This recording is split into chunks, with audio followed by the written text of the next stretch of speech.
عرب کے اندر جو ایسا اونٹ ہوتا تھا نا جس کے ساتھ اس کا کوئی مالک نہیں ہوتا تھا، کوئی اسے چرانے والا ساتھ نہیں ہوتا تھا، کوئی نکیل ڈالنے والا نہیں ہوتا تھا، باندھنے والا نہیں ہوتا تھا، اس کو کہتے تھے ابل الصدا،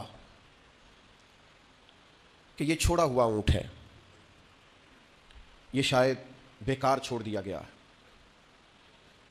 قرآن مجید فرقان حمید نے اسی لفظ کو انسان کے لیے تذکیر کے طور پر، نصیحت کے طور پر بیان فرمایا ایحسب الانسان ان یترک سدی، کیا انسان یہ گمان کرتا ہے کہ اسے بھی یوں ہی چھوڑ دیا جائے گا؟ کوئی زندگی میں اس سے پوچھنے والا نہیں ہوگا، اپنی مرضی سے کھائے گا، مرضی سے پیے گا، مرضی سے سوئے گا، مرضی سے جاگے گا، مرضی سے حقوق ادا کر۔ کیا یہ سمجھتا ہے انسان اسے یوں ہی چھوڑ دیا جائے گا؟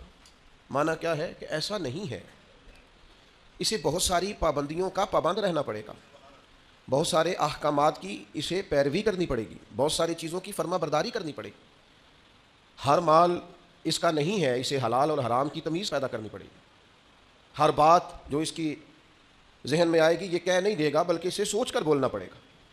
اسے یوں ہی نہیں چھوڑ دیا جائے گا، اس پر پابندیاں رکھی جائیں گی، اور پھر جو اعمال یہ کرے گا ان اعمال کے اثرات بھی مرتب ہوں گے اس کی زندگی میں۔ نیکی کرے گا تو اس کا حسن پائے گا، زندگی میں سکون آئے گا، اطمینان آئے گا۔ اگر اپنی زندگی کے اندر یہ گناہ کرے گا، اللہ کی نافرمانی کرے گا، تو ومن اعرض عن ذکری فإن له معیشۃ ضنکا، اللہ فرماتے ہیں میری یاد سے منہ موڑ لو گے تو زندگی تنگ ہو جائے گی، دشواری ہوگی، تمہاری معیشت تمہارے لیے مشکلات کا شکار ہو جائے گی۔ یہ نہیں ہے کہ انسان کو یوں ہی چھوڑ دیا جائے گا۔ اور پھر اسی آیت کا معنی یہ بھی بیان کیا ہمارے مفسرین نے کہ ایسا نہیں ہوگا کہ قیامت نہیں سجے گی، یہ نہیں ہوگا کہ جزا و سزا کا میدان نہیں لگے گا۔